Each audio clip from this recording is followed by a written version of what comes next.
तो दोस्तों नमस्कार and welcome back to our channel that is Gyani politics. और आज हम डिस्कस करने जा रहे हैं बहुत इंपॉर्टेंट टॉपिक है for UPSC and PCS aspirant, that is union territories of India. तो चलिए शुरू करते हैं। अब देखिए, यूनियन टेरिटरीज के रिगार्डिंग जितनी भी इंफॉर्मेशन है वो हमारी आर्टिकल 1 ऑफ द कॉन्स्टिट्यूशन में आती है। ये यूनियन टेरिटरीज को तीन भागों में बांटती है। पहले territories of state, second union territories, then territories that may be acquired government of India at any time. At present में देखा जाए तो इंडिया के पास 28 स्टेट हैं और 9 यूनियन टेरिटरीज हैं, और कोई भी एक्वायर्ड टेरिटरीज अभी तक नहीं है इंडिया में।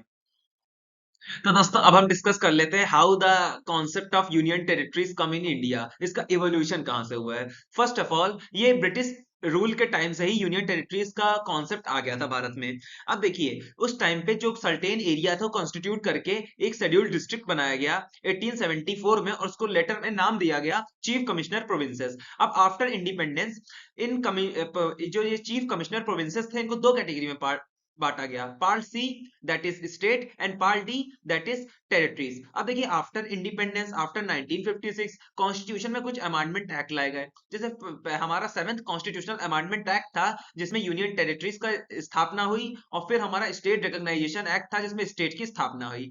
अब अगर प्रेजेंट में टुडे के टाइम में देखा जाए तो 9 यूनियन टेरिटरीज हैं, और उसके कब कब स्थापित हुए उनके ईयर के बारे में डिस्कस कर लेते हैं। First of all, Andaman and Nicobar island, और स्थापित हुआ मतलब year of publish establish that is 1956। Second है Delhi, year of establish that is 1956। Lakshadweep 1956। Then हमारा Dadra and Nagar Haveli 1961। Daman Diu 1962। Puducherry that is 1962 and Chandigarh 1966। Jammu Kashmir 2019 and Ladakh हमारा आखिरी दैट इज 2019। तो दोस्तों अभी तक हमने पढ़ा कि कैसे जो हमारा कॉन्सेप्ट ऑफ यूनियन टेरिटरीज है वो इवॉल्व हुआ। अब हम पढ़ेंगे कि इंडिया में क्या नीड पड़ी कि जो यूनियन टेरिटरीज का कॉन्सेप्ट लाना पड़ा। इसके बेसिकली चार मेजर रीजन है, उसके बारे में डिस्कस कर लेते हैं। First of all, political and administrative consideration, Delhi and Chandigarh. अब पहला जो रीजन है पॉलिटिकल और एडमिनिस्ट्रेटिव रीजन है। सेकेंड ऑफ ऑल, हमारा कल्चरल डिस्टिंक्टिवनेस, मतलब हर जगह का कल्चर अलग अलग है, ये भी बहुत बड़ा रीजन है यूनियन टेरिटरीज को फॉर्म करने का। पौंडीचेरी, दादरा नागर हवेली, दामन दुई, इनका जो कल्चर है वो टोटली डिफरेंट है। Third, strategic importance. Strategic importance मतलब कुछ स्पेशल इंपॉर्टेंस, कुछ स्पेशल इंपॉर्टेंट गवर्नमेंट देती है अंडमान एंड निकोबार आइलैंड और लक्षद्वीप में। Special special treatment care of the backward and tribal people. अब देखिए, एक और बहुत इंपॉर्टेंट रीजन है for creating the union territories, that कुछ स्पेशल ट्रीटमेंट दिए जाती है पिछड़ी जातियों को, जो कि मिजोरम, मणिपुर, त्रिपुरा एंड अरुणाचल प्रदेश, और बाद में ये स्टेट बन। तो हमारा जो अगला टॉपिक है that is about territories of Jammu and Kashmir. चलिए इसको अब डिस्कस कर लेते हैं। इन 2019 the erstwhile state of Jammu and Kashmir were bifurcated into two separate union territories, namely the Union Territories of Jammu and Kashmir and the Union Territories of Ladakh. अब देखिए, 2019 में जो हमारा स्टेट है दैट इज जम्मू और कश्मीर, उसको दो पार्ट में डिवाइड कर दिया गया, दो यूनियन टेरिटरीज में डिवाइड कर दिया गया। एक तो union territories of Jammu and Kashmir कहा गया, दूसरा union territories Ladakh. while the introducing Jammu Kashmir Recognition Bill 2019, और इस बिल को क्या कहा गया, that is Jammu and Kashmir Reorganization Bill 2019. The Ladakh division of the state of Jammu and Kashmir has a large area but is sparsely populated with difficult terrain. अब देखिए, यहाँ पर terrain का मतलब है इलाका। अब लद्दाख को जैसे कि हमने जो स्टेट था जम्मू एंड कश्मीर से डिवाइड किया गया तो उसका एरिया काफी था लेकिन पॉपुलेशन बहुत कम थी। There has been a long pending demand of people of Ladakh, it give the status of union territories. अब जो people of Ladakh थे वो गवर्नमेंट से बहुत लंबे समय से डिमांड कर रहे थे कि उनको यूनियन टेरिटरी का दर्जा दिया जाए, और फिर गवर्नमेंट ने दे दिया, पर इनके पास खुद का लेजिस्लेचर नहीं दिया गया।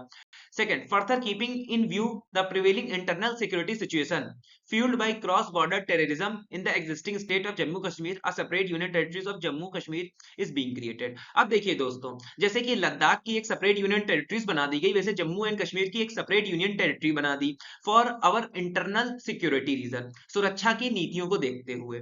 अब देखिए, अब union territory of Jammu and Kashmir will be a legislature. अब जो यूनियन टेरिटरीज थी हमारी जम्मू एंड कश्मीर की, इसका एक सेपरेट लेजिस्लेचर भी दे दिया गया, लेकिन जो लद्दाख की थी उसका कोई सेपरेट लेजिस्लेचर नहीं दिया गया था। इसको ध्यान में रखिएगा।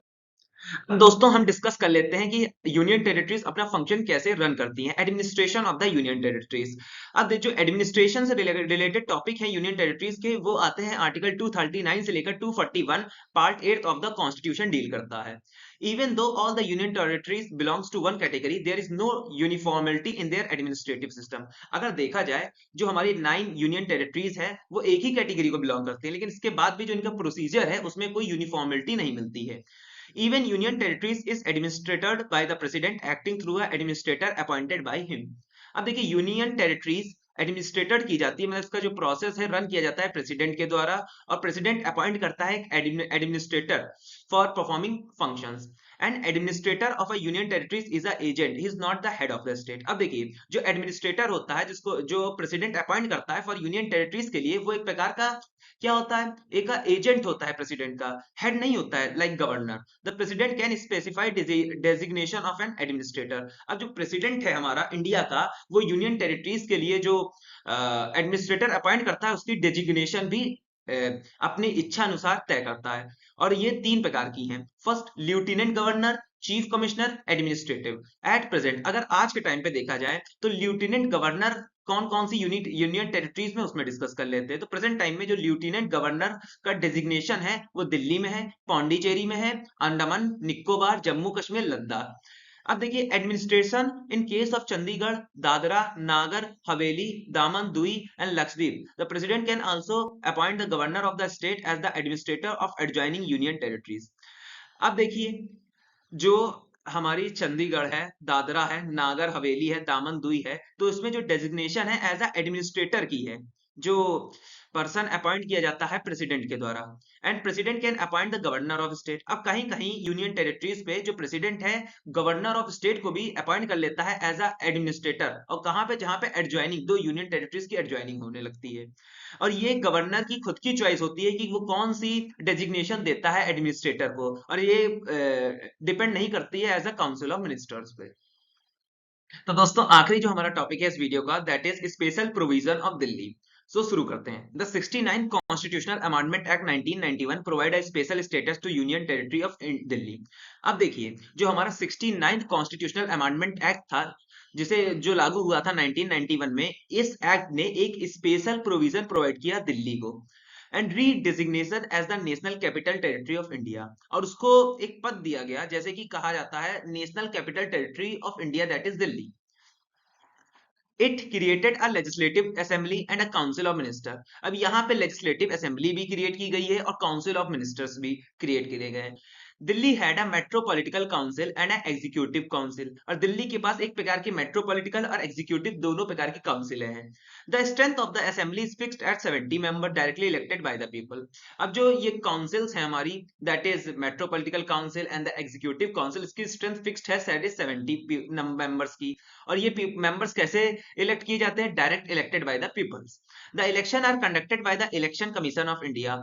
अब जो ये इलेक्शन है इन काउंसिल के मेंबर्स की, ये ऑर्गेनाइज कराता है election commission of India. The assembly can make loss on all the matter state list, concurrent list. अब जो काउंसिल्स हैं और ये असेंबली है, जो लेजिस्लेटिव असेंबली एस्टेब्लिश हुई है दिल्ली में, इसके पास पावर है कि he can make rules on all the matters mention in state list, concurrent list. और कुछ मैटर्स नहीं पे लॉ बना सकता है, जैसे कि state list regarding public order, police, land. तो दोस्तों यही था मेरा वीडियो अबाउट यूनियन टेरिटरीज के बारे में. अगर आपको मेरी वीडियो पसंद आई हो तो लाइक, सब्सक्राइब एंड कमेंट जरूर कीजिएगा. तो दोस्तों जय श्री राधे.